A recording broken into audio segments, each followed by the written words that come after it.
एक समय राजर्षि अश्वपति धर्म के साथ प्रजापालन करते थे। उनकी एकमात्र कन्या थी सावित्री। सावित्री ने अपने वर के रूप में निर्वासित और वनवासी राजा द्युमत्सेन के पुत्र सत्यवान को चुन लिया। लेकिन देवर्षि नारद ने उनसे कहा कि सत्यवान की आयु केवल 1 वर्ष की ही शेष है, तो सावित्री ने बड़ी दृढ़ता के साथ कहा, जो कुछ होना था सो तो हो चुका। माता पिता ने भी बहुत समझाया, परंतु सती अपने धर्म से नहीं डिग्गी। सावित्री का सत्यवान के साथ विवाह हो गया। सत्यवान बड़े गुणी, धर्मात्मा, माता पिता के भक्त एवं सुशील थे। सावित्री राजमहल छोड़कर जंगल की कुटिया में आ गई। आते ही उसने सारे वस्त्राभूषणों को त्याग कर सास ससुर और पति जैसे वल्कल वस्त्र पहने और अपना सारा समय अपने अंधे सास ससुर की सेवा में बिताने लगी। इधर सत्यवान की मृत्यु का दिन निकट आ पहुंचा। सत्यवान अग्निहोत्र के लिए जंगल में लकड़ियां काटने जाया करते थे। आज सत्यवान के प्राण छूटने का दिन था, इसलिए सावित्री ने भी साथ चलने के लिए आग्रह किया।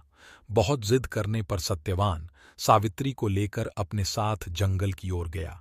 सत्यवान लकड़ियां काटने वृक्ष पर चढ़े और चक्कर आते ही गिर पड़े। सावित्री सब जानती थी, इसलिए वह विचलित नहीं हुई। उसने खुद को संभाला और पति का सिर अपनी गोद में रखकर सावित्री उन्हें अपने आंचल से हवा करने लगी। थोड़ी देर में ही उसने भैंसे पर चढ़े काले रंग के सुंदर अंगों वाले, हाथ में फांसी की डोरी लिए हुए, सूर्य के समान तेज वाले एक भयंकर देव पुरुष को देखा। उसने सत्यवान के शरीर से फांसी की डोरी में बंधे हुए अंगूठे के बराबर पुरुष को बलपूर्वक खींच लिया। सावित्री ने अत्यंत व्याकुल होकर आर्त स्वर में पूछा, हे देव, आप कौन हैं और मेरे पति को कहाँ ले जा रहे हैं? उस पुरुष ने उत्तर दिया, हे तपस्विनी, तुम पतिव्रता हो। मैं तुम्हें बताता हूं कि मैं यम हूं और आज तुम्हारे पति सत्यवान की आयु क्षीण हो गई है, इसलिए मैं उसे ले जा रहा हूं। तुम्हारे सतीत्व के तेज के सामने मेरे दूत नहीं आ सके, इसलिए मैं स्वयं आया हूं। यह कहकर यमराज दक्षिण दिशा की तरफ चल पड़े। सावित्री भी यम के पीछे पीछे जाने लगी। यम ने बहुत मना किया। सावित्री ने कहा, जहां मेरे पतिदेव जा रहे हैं वहां मुझे जाना ही होगा, ये सनातन धर्म है। यम बार बार मना करते रहे, फिर भी सावित्री पीछे पीछे चलती गई।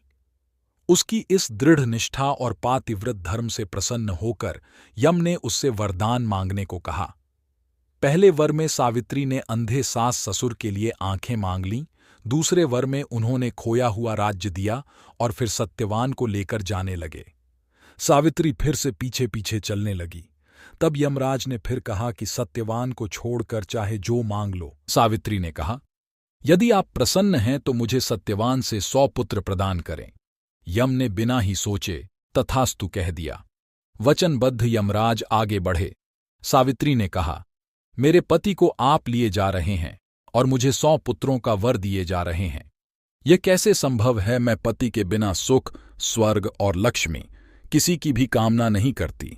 बिना पति मैं जीना भी नहीं चाहती। वचनबद्ध यमराज ने सत्यवान के प्राण लौटा दिए और सत्यवान को 400 वर्ष की नवीन आयु भी प्रदान की। उत्तर भारत में ज्येष्ठ मास की अमावस्या तिथि को वट सावित्री व्रत की पूजा की जाती है। ये व्रत और पूजा सावित्री के उसी त्याग और तप को याद रखते हुए किया जाता है। विवाहित महिलाएं बरगद वृक्ष की पूजा करती हैं और माना जाता है कि इससे पति की लंबी आयु के साथ घर परिवार की समृद्धि बनी रहती है।